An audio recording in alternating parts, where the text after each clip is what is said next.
want to talk to you about alternative fixatives that you can use for your artwork.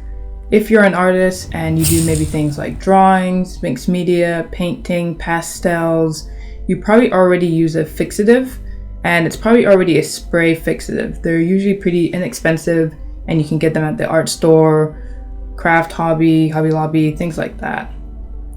However, since moving to the UK, I'm living in this flat. I'm on the 3rd floor, and I don't particularly want to, spray outside of my hallway. I don't really want to hang my art outside the window and spray fixative and have all of those toxic fumes inside my room. So I recently, a couple months ago, discovered this new fixative that I bought, and it's called Degas Fixative. Or it's also called, you can look up Spectrafix. And it's pretty cool because some of the benefits to it is that it's odor-free, non-toxic, all natural, and it works for all media as well. So anything like soft pastels, oil pastels, chalk, Conte, colored pencils, graphite, charcoal, paper, canvas, you name it, it works for it. I tend to use it on my sort of colored pencils. I have a lot of water-soluble pencils. I use them on my mixed media, I use them on my paints, and it's pretty good. It's not too bad, honestly. I thought it was something like a liquid. It is a liquid, and it is a like a spray. I thought maybe things would kind of run, but no, I haven't experienced any running.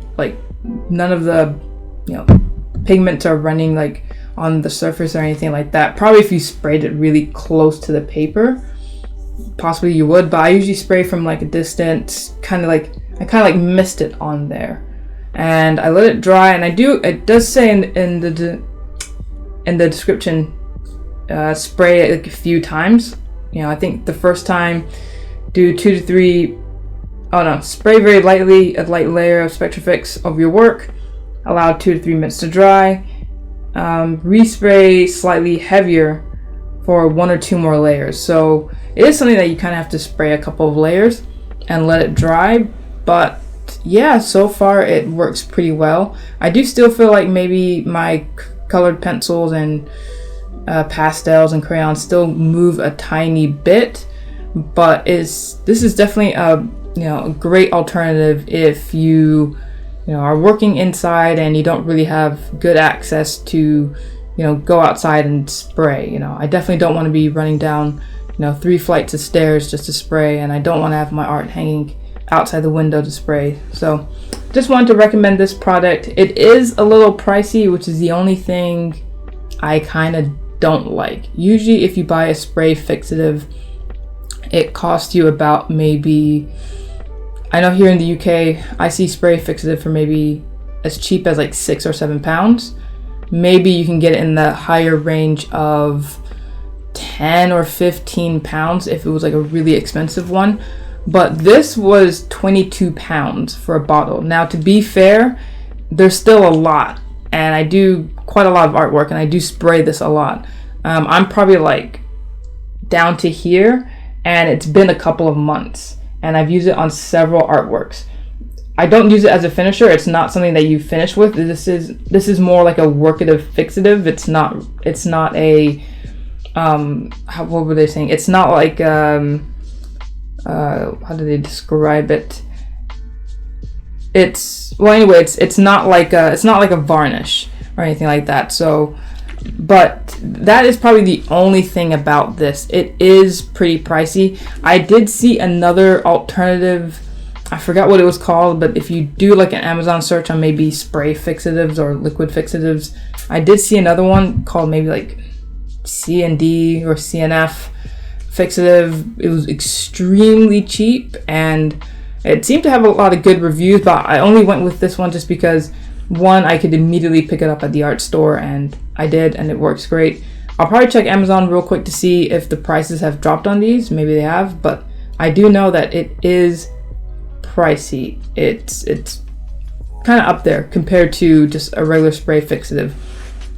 And I don't know how people feel about I know some people, they're really sensitive about animals and animal rights and things like that. I don't know anything about it, but I will say that the ingredients are casein, denatured grain, alcohol, and water. Yeah, believe it or not, it only has 3 ingredients. I did look up the casein. Well, I guess it doesn't really have anything to do with animals, but I thought it was pretty interesting that the image was of a cow, and I didn't know why. And then it turns out when you look up casein, it's some sort of protein, and I think you use it to make milk. I don't know. I kind of brought it up with a friend who's researching. She's getting her degree in like animals or something like that. And I did ask her, like, is this something that you can just make? Because why not? If you can just make it at home, it seems like a really great idea. I think the only thing she said was the thing that was probably really expensive was the denatured grain alcohol. That's probably why this stuff is really expensive. But I just wanted to bring that up just in case, I don't know, if people want to research maybe if it's used on animals or if it has anything to do with animals. I know some people are vegan and they don't want to use other products that come from animals. So just as a little advice, that's why there's a little cow on there. Just in case if that's something that you want to look into, you could probably look into that. But other than that, great product. I do recommend it, especially for people who live in apartments or flats and they can't just, even if you did open a window, some of those fumes are probably still kicking back in and lingering around. Anyway, thank you for watching this video. If you like it, please give it a thumbs up, leave a comment if you have any questions, and I'll see you guys next time. Bye bye.